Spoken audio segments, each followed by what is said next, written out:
Merci, merci. Bon, bonjour à toutes et à tous. Donc, peut-être une première chose. Donc, je vais partager mon écran pour vous faire une présentation assez rapide voilà, de l'organisation et du déroulement de l'année de formation. Je vais tenter ça. Donc, c'est là. Partager. Voilà. Je pense que vous… Alors, est-ce que ça apparaît bien? Oui, tout le monde le voit? Je ne sais pas. Est-ce que vous pouvez me dire si vous voyez l'écran? Oui, c'est bon pour moi. C'est bon pour vous? OK. Bon, donc ça doit être bon pour les trois, j'espère. Donc, par rapport… Donc, le DE, donc ça fait longtemps qu'on fait le DE. Ça fait plus de 10 ans qu'on fait le DE ici, le DE cyclisme traditionnel sur Poitiers. Donc, sur la promotion 2022-2023, alors, je vous donne rapidement les dates, peut-être comment c'est organisé. Les premières dates des TEP, c'est-à-dire des tests d'entrée en formation et donc les tests techniques et les sélections se feront donc il y a 2 sessions. Alors, c'est un peu particulier. Moi, je mets toujours 2 sessions. Pourquoi? Parce que s'il y a des gens qui sont blessés ou qui sont engagés sur des courses au mois de juin ou juillet, ils ne peuvent pas venir. Et donc, il y a des gens qui passent le bac aussi. Voilà, donc je mets une deuxième session pour ceux qui vraiment ne peuvent pas accéder à la première, mais il vaut mieux s'inscrire sur la première. Ça se fera le 28 et 29 juin au CREPS. Et puis la deuxième session se fera sur une journée parce qu'il y a beaucoup moins de monde et ça se fera le 25 août. Donc voilà. Donc, sur les textes d'exigence préalable, vous avez dû voir ça déjà sur le site si vous êtes renseigné. Il y a des tests techniques route et piste. Donc la route, c'est un contre-la-montre qui fait environ une trentaine de minutes. On ne demande pas des qualités sportives extraordinaires. Hein. Vous ne rentrez pas sur un pôle d'entraînement, mais sur un centre de formation. Donc, voilà, c'est pour s'assurer que vous êtes capable de rouler un peu pour pouvoir suivre les entraînements et les séances pédagogiques que vous ferez avec mon collègue Paul Brousse, puisque c'est lui le coordonnateur sur la partie technique et pédagogique. Alors, Paul Brousse, il travaille depuis 5 ans avec moi sur cette coordination et il a une autre mission auprès de la Fédération de cyclisme. Il est le sélectionneur de l'équipe de France féminine de route. Voilà, donc des tests route qui se passeront juste à côté du CREPS et puis un test sur la piste de Poitiers sur des prises de relais par 4 coureurs. Voilà, entraînez-vous un petit peu. Si vous voulez donc ne pas avoir trop de surprises, il faut simplement montrer que vous avez l'habitude un peu de rouler sur la piste, que ce n'est pas vraiment tout nouveau et puis que vous avez un petit peu de, comment dire, de qualité pour être capable de maîtriser les trajectoires sur la piste. Voilà. Là encore, pas de choses très compliquées. Dans les tests aussi, il y a une conduite de séance pédagogique. Alors, conduite de séance pédagogique, c'est-à-dire qu'on vous demande de tirer au hasard un thème de séance. Alors, ce n'est pas des thèmes très compliqués, c'est des thèmes tout à fait basiques sur la route, pour des pratiques route. Et puis ensuite, vous avez 5 collègues, 5 candidats on fera plusieurs groupes, mais vous n'en aurez pas plus de 5, 6 maximum pour mener la séance, parce qu'après, c'est compliqué. Et là, on ne regarde pas trop les contenus, parce qu'on sait très bien que vous rentrez en formation, donc vous venez vous former sur les contenus. Donc, on regarde plutôt si vous êtes capable d'emmener le groupe en sécurité, de faire tout ce qu'il faut pour que ça se passe bien de ce côté-là. Et puis, comment vous faites passer les consignes, comment vous organisez votre séance. Est-ce que vous faites correctement comprendre les consignes? Est-ce que vous êtes capable de faire un débriefing, des choses comme ça, simple. Voilà, sur l'aspect plus pédagogique et sécuritaire. Test de sélection ensuite. Donc, il faut avoir, pour faire les tests de sélection, avoir la réussite au TEP. Sinon, bah, vous ne pouvez pas accéder à cette deuxième partie. Il y a une épreuve écrite qui dure 1 heure, mais uniquement pour les candidats qui sont non titulaires d'un diplôme de niveau 4, c'est-à-dire un bac ou un BP. Voilà. Alors, si l'épreuve écrite, rapidement, c'est un résumé et puis une petite synthèse sur un texte qui traite du cyclisme ou du sport de haut niveau ou du sport olympique. Et puis voilà, et puis je vous demande un peu de me dire ce que vous en pensez pour voir si vous n'avez aucun problème pour comment dire, formaliser vos idées et puis les exprimer par écrit. Puisqu'après, il y a quand même pas mal de boulot à faire au niveau de l'écrit durant la formation. Et puis, il y a un entretien de motivation qui dure 30 minutes avec un jury de collègues et qui vous donc permettra de parler un peu de vous, de parler de vos expériences, de votre projet, vos motivations, et puis de vous valoriser par rapport à l'entrée dans cette formation. Voilà. Est-ce que ça va pour tout le monde de ce côté-là? Ouais. Bon pour moi.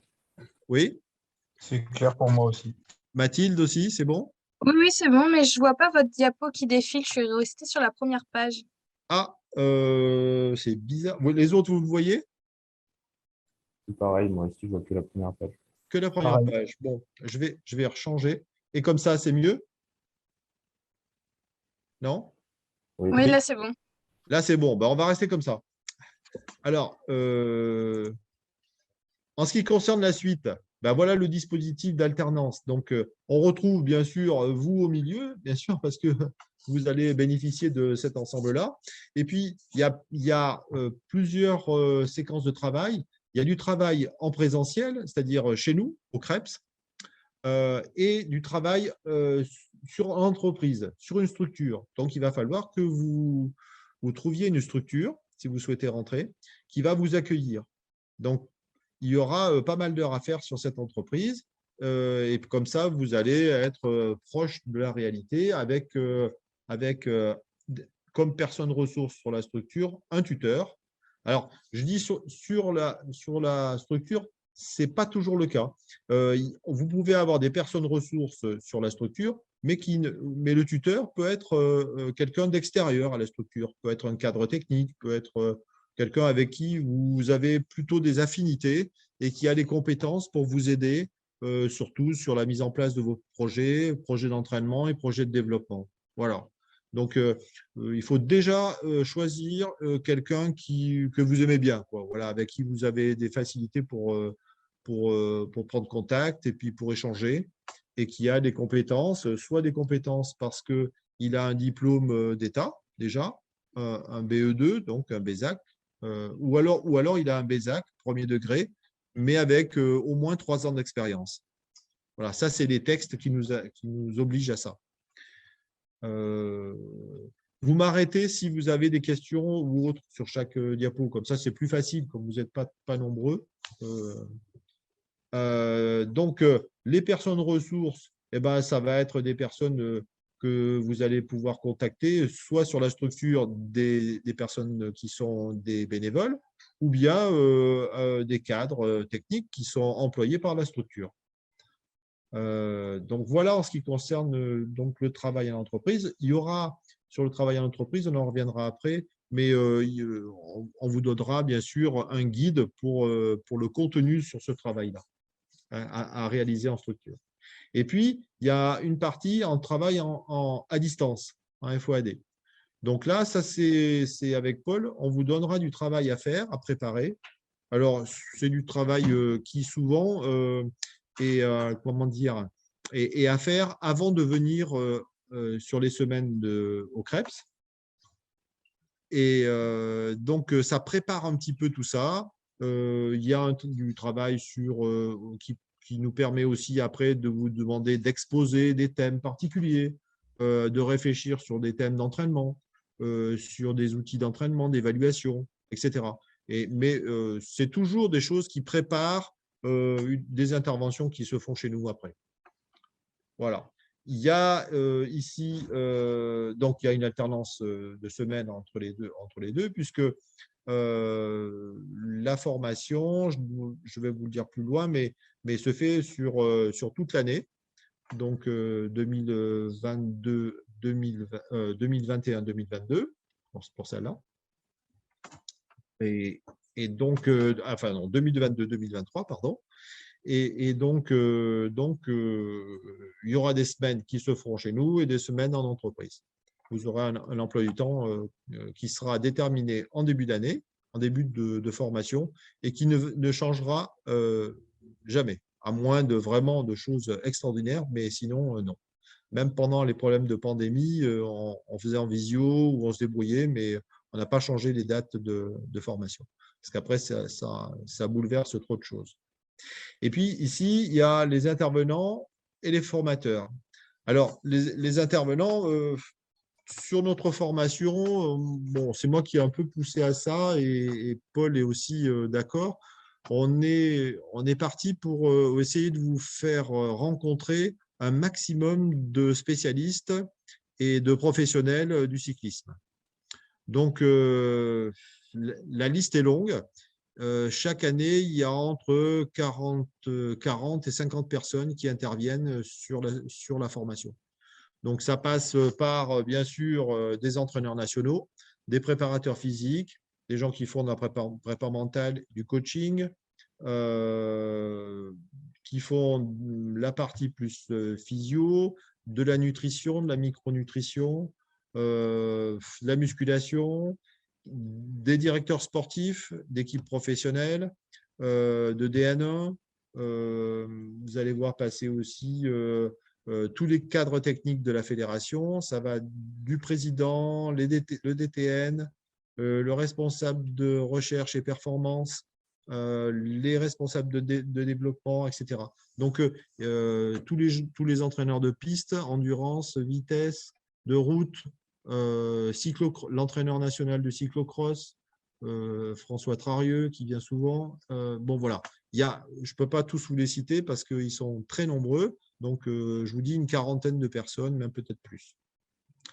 Bon, l'idée, c'est que vous repartiez d'ici avec une sorte de carnet d'adresses, que vous ayez plusieurs aussi, comment dire, plusieurs vues, plusieurs points d'attaque sur chaque thème et que vous n'ayez pas simplement un catalogue ou une seule parole sur l'entraînement ou la méthodologie ou sur l'évaluation ou sur le suivi des athlètes. Vous verrez qu'il y a des gens qui fonctionnent de manière assez différente. Et bon, après, on en discute et à vous de prendre ce qui vous paraît le mieux et de l'adapter à ce qui deviendra votre méthode personnelle. Voilà en ce qui concerne le dispositif sur l'alternance que je peux vous en dire. Est-ce que vous avez des questions par rapport à ça? Non, ça va? C'est bon pour moi. C'est bon? OK. C'est bon pour les autres aussi, Mathilde et Paul? Oui, c'est bon. Oui, c'est bon. Voilà, vous n'hésitez pas, hein, si après il y en a d'autres, des questions. Alors, voilà, j'ai essayé de vous mettre aussi ici les volumes horaires. Donc, le total, c'est 1200 heures. Ça fait beaucoup. Il y a quand même 576 heures ici chez nous en présentiel. Alors, il y a 8 séquences de formation. Il y a les 8 thèmes de formation hein, qui sont déterminés. Alors, les séquences, je ne les ai pas toutes en tête, mais je peux vous les dire rapidement. Ouais, il y a tout ce qui concerne l'environnement du club et puis de la structure et du cyclisme dans le mouvement sportif. Il y a la méthodologie de projet pour le projet de développement. Il y a la promotion et la communication, tout ce qui est communication autour des animations, de la structure. Il y a la séquence 4, c'est tout ce qui est pédagogique et sécuritaire. La séquence 5, c'est sur la formation. On vous fera aussi faire des petits exercices de formation développer des thèmes, etc., pour que vous puissiez intervenir après, parce que quand vous aurez votre DE, vous serez quelqu'un quand même de référence sur votre structure, mais peut-être aussi sur le département, sur le comité, voire le comité régional, qui fait, vous savez, qui met en place des formations fédérales. Et on vous demandera sûrement, si vous êtes d'accord, d'intervenir pour former les entraîneurs de club qui viennent faire les formations fédérales. La séquence plus suivante, c'est sur l'entraînement. Alors ça, c'est un gros morceau. Il y a un morceau aussi qui est assez conséquent, environ 40 ou 45 heures sur diriger, coacher pendant les compétitions et même en dehors. Et puis après, il y a 3 séquences là, qui sont une sur l'entraînement route, enfin la pratique de route, une sur la pratique piste et une pratique cyclocross. Et voilà, on a nos 8 séquences. Voilà, il y a ensuite 124 heures de formation à distance qui sont réparties sur l'année, sur des temps qui sont un peu banalisés sur vos temps de structure, hors temps de présentiel. Et puis, on a 500 heures minimum à faire en structure, donc à faire avant la certification finale qui se passera donc en septembre 2023, avec des repêchages possibles en octobre 2023. Voilà, ce qui fait 1200 heures de formation au total. Alors, ça sera réparti sur 18 semaines, et les semaines, elles sont organisées comme ça. Ah, excusez-moi, je vais couper ça.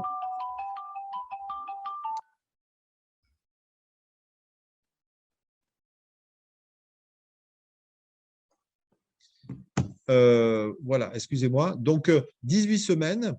Alors, la première semaine, ça sera au mois d'octobre. La date de rentrée est fixée le 10 octobre. Vous voyez, la première semaine, elle est là. Et grosso modo, il y a toujours environ 2 semaines de présence au CREPS, de formation au CREPS par mois. Voilà. À part en septembre, où il y en a une, et c'est tout. Les autres, et en mai. Voilà. Sinon, tous les autres, sur tous les autres mois, vous serez 2 semaines chez nous. Les 2 semaines sont rarement collées les l'une à l'autre. Il n'y a que celle d'octobre au début, où on fait pas mal de pédas pour pouvoir passer un examen que vous passerez lors de la 3e semaine, où là, on met un peu le paquet sur la partie pédagogie. Voilà, donc les horaires, ce sera du lundi 14 h au vendredi 12 h. Alors pourquoi le lundi matin, il n'y a pas de cours et puis le vendredi, il n'y a pas de cours et qu'on fait des 8 heures par jour les autres jours? C'est parce que ça vous permet comme ça de faire la route le lundi matin. Et puis en période hivernale, moi, ça me rassure un peu de ne pas vous savoir rouler le dimanche soir jusqu'à 11h30. Voilà, et le vendredi, pareil, on finit pas ni le jeudi soir ni le vendredi soir parce que sinon vous allez reprendre la route et rentrer aussi un point d'heure chez vous et quand il fait pas beau, il fait pas bon, c'est pas terrible. Voilà, donc là vous aurez l'après-midi pour rentrer le vendredi. Voilà en ce qui concerne cette partie-là. Vous me dites s'il y a des choses que vous voulez préciser. Alors, voilà, donc en structure, comme structure, vous pouvez bien sûr contacter votre club et rester sur la structure club, mais vous pouvez très bien aussi être sur une structure de comité départemental, comité régional. Et surtout, vous pouvez, je vous pousserai le plus à faire ça, c'est peut-être, même si vous gardez comme structure support le club, je vous demanderai peut-être aussi de voir s'il n'est pas possible de passer une convention aussi avec le comité départemental ou le comité régional pour que vous soyez un peu sur les 2 structures. Comme ça, vous aurez une vision complète de l'animation sportive cyclisme sur votre région. Et vous ne resterez pas comme ça complètement réduit à la structure du club. Voilà, c'est toujours intéressant de participer par exemple aux sélections cadets, aux sélections championnats de France, ou participer à l'encadrement des championnats de France de piste, de route ou autre, ou de cyclocross, avec le comité départemental.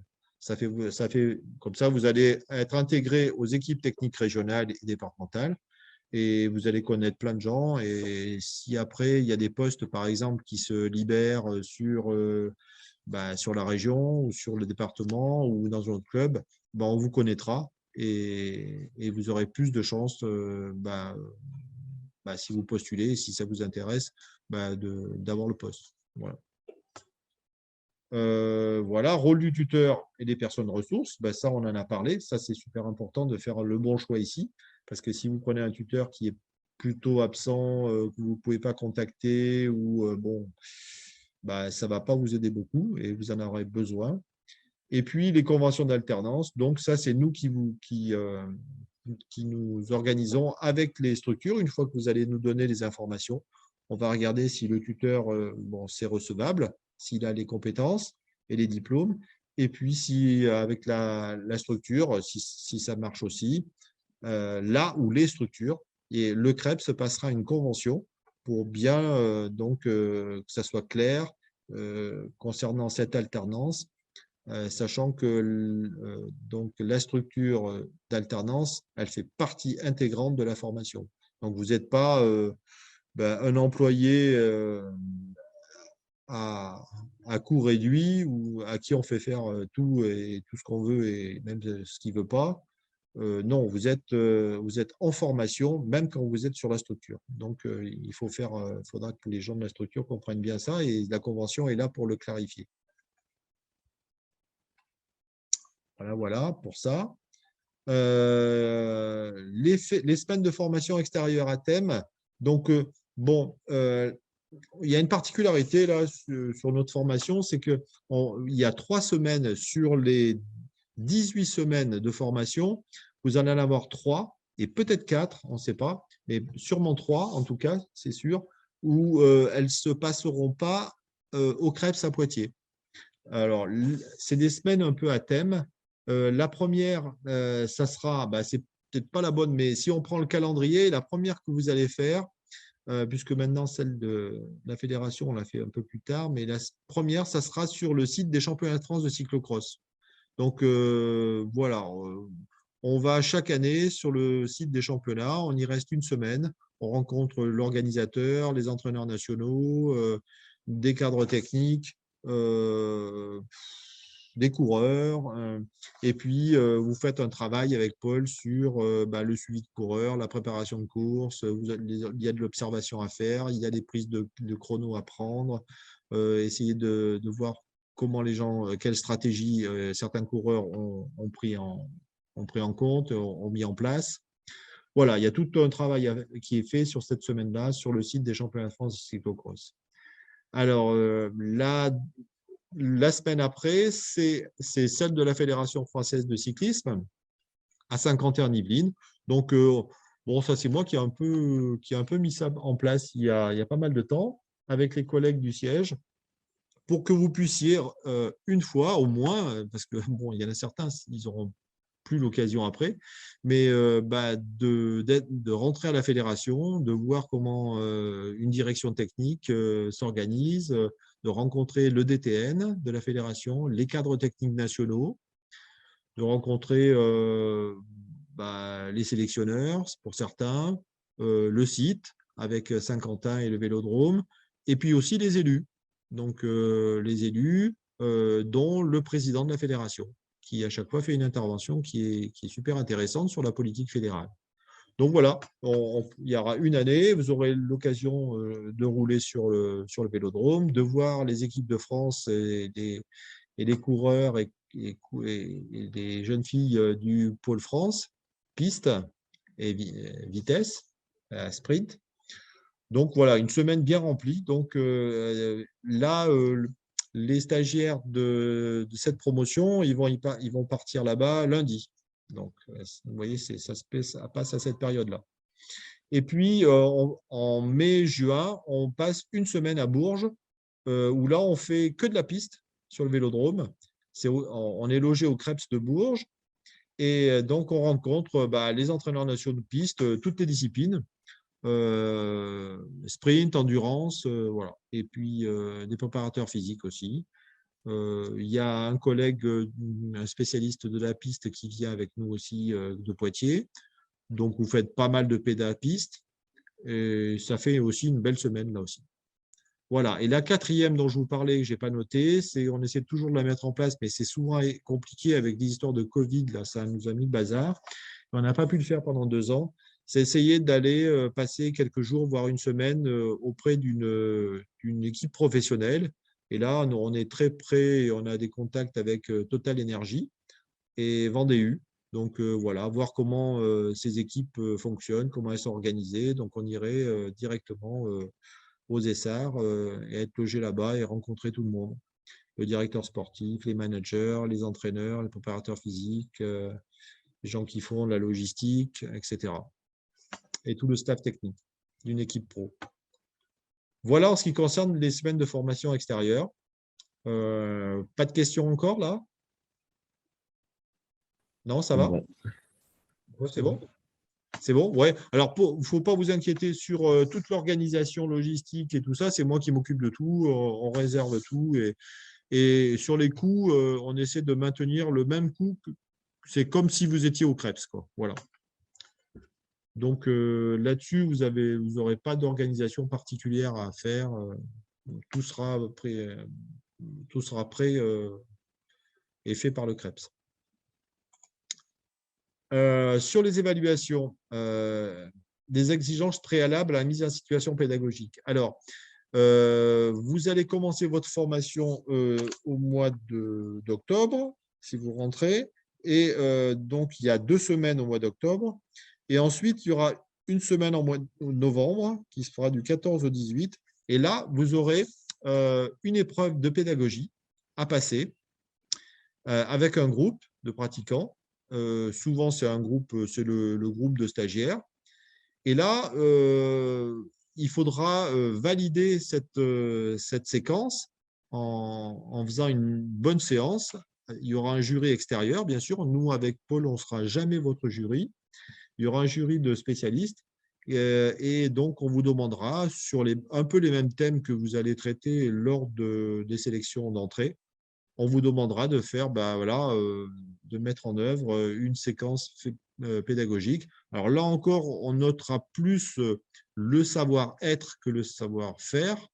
C'est-à-dire que les contenus, bon, le jury sera pas sévère là-dessus. Par contre, il sera très sévère sur votre attitude, la mise en sécurité, la gestion du groupe, etc. Voilà, donc ça, on le travaille beaucoup pendant les 2 premières semaines.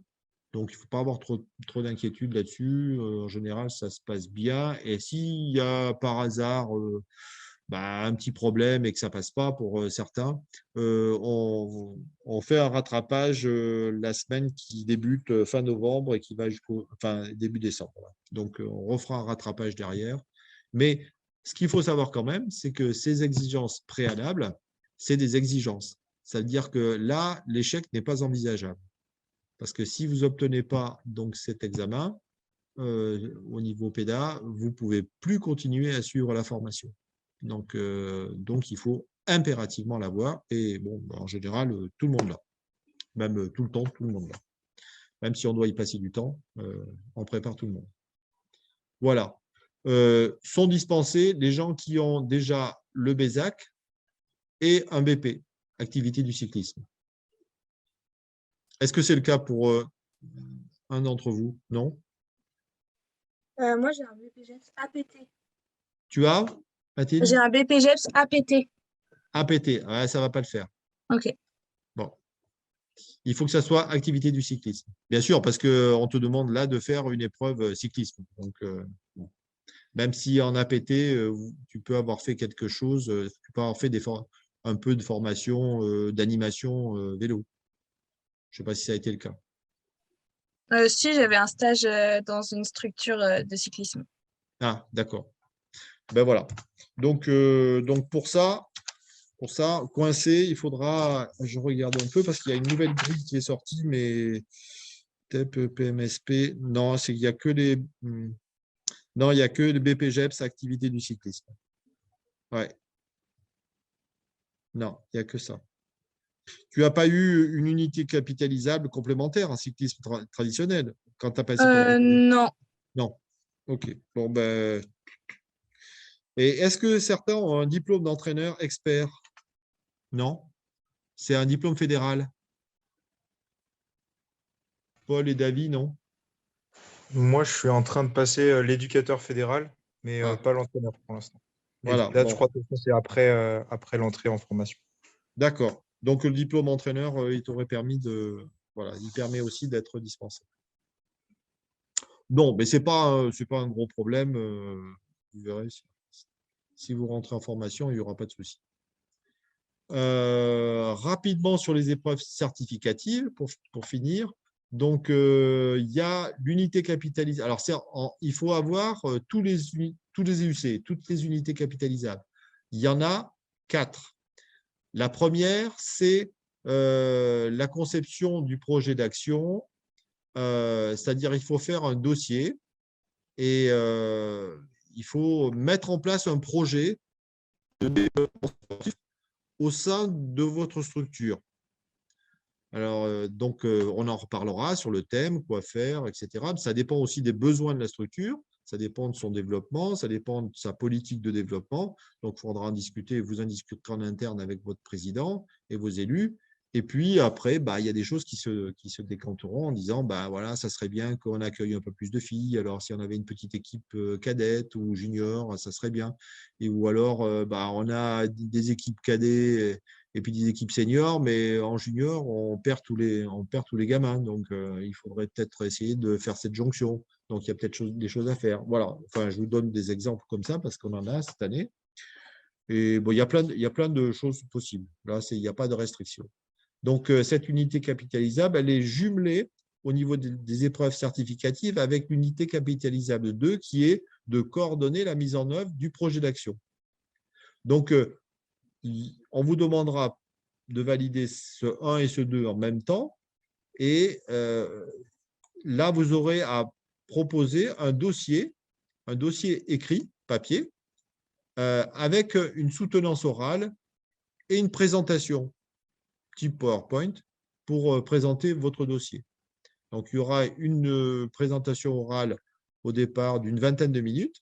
Et ensuite, pendant 40 minutes, voire un peu plus, vous aurez donc une soutenance avec le jury sur votre présentation et le dossier que on leur aura donné avant l'épreuve. Donc, ils pourront le consulter, l'analyser et relever des points où il faudra donc peut-être apporter des précisions.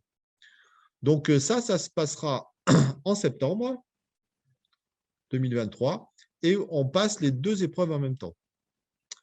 Donc, il y en a une sur la conception du dossier et l'autre sur la mise en œuvre. Voilà. L'unité capitalisable 3, elle est basée beaucoup sur l'entraînement. Donc, on va vous demander aussi de conduire une démarche d'enseignement, donc d'entraînement, sur votre structure. Donc, ça sera une épreuve d'entraînement sur route à réaliser sur la structure avec un groupe de coureurs que vous connaissez du club et que vous suivez aussi peut-être bien. Et donc, il y aura un jury qui viendra extérieur de cadre technique et qui regardera comment vous y prenez. Vous aurez un petit document à leur présenter pour présenter la séance, où elle se situe dans le cycle, dans le programme, quelles sont vos motivations, les justifications du travail à réaliser, etc. Et après, ils regarderont comment vous gérez votre séance, comment vous faites le débriefing, et après, vous aurez un moment d'échange et d'explication et de justification de votre action. Ça se passe en structure. Là, c'est sur une période, 1er mars au 30 août. Bon, je vous conseille de ne pas attendre quand même au mois de juillet-août pour le faire. C'est bien de l'avoir fait avant l'été. Mais bon, on peut le faire jusqu'à la fin.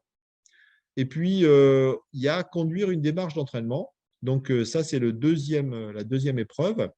Donc, vous avez un dossier aussi projet sur une programmation annuelle sur le suivi d'un coureur. Donc, on va vous demander de suivre un coureur, de le suivre durant toute la saison, de faire sa programmation, de faire la gestion de ses courses, de ses entraînements, de faire les évaluations et de faire l'évolution de sa programmation durant toute la saison. Voilà, vous présenterez ça de la même manière que le premier dossier sur le développement, à l'oral, avec un support diaporama. Et ensuite, le jury vous posera plein de questions sur justifier vos choix, justifier votre démarche, expliquer votre démarche. Il y a eu des soucis, comment vous avez réagi, qu'est-ce que vous avez modifié sur les courses, le programme, etc. Mais ça, on vous aidera. Il y aura tous les cours avant. Et puis, Paul et moi, on sera toujours en soutien sur les deux dossiers. Moi, plus sur le développement, lui, un petit peu plus sur l'entraînement, et bien qu'on se partage un peu les choses pour vous aider à la rédaction, à clarifier tout ça, à apporter tout ce qu'il faut, et sur la structuration. Vous aurez des cours. Voilà en ce qui concerne l'UC3. Et puis l'UC4, l'UC4, c'est sur la sécurité de pratique. Donc, vous aurez d'abord une épreuve écrite qui se passera chez nous sur les aspects de sécurité sur les 3 disciplines. On vous pose 20 questions.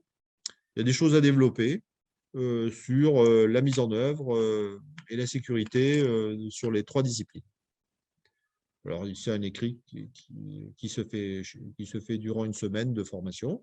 Et puis, il y a une épreuve d'entraînement sur route à réaliser en structure. Alors, cette épreuve, c'est la même que vous avez ici réalisée en structure pour l'UC3. Sauf que là, le jury regardera si vous avez mis en danger ou si vous n'avez pas respecté la sécurité de pratique lors de la séance. Pour l'UC3, ils vont noter la qualité des exercices que vous avez faits et du suivi, du management technique. Et là, pour le 4, ils vont noter si vous avez géré la sécurité du groupe, du départ, de la prise en main jusqu'au retour au débriefing. Voilà, donc sur la formation de cadre, c'est des choses qu'on fera ici. Il y aura des évaluations formatives, mais c'est surtout, on vous fera un peu présenter des choses, vous parlerez, vous aurez des choses à expliciter, des thèmes à développer, etc. Voilà. Bon, je crois que j'ai fait à peu près le tour rapidement sur ce que vous allez rencontrer si vous rentrez en formation.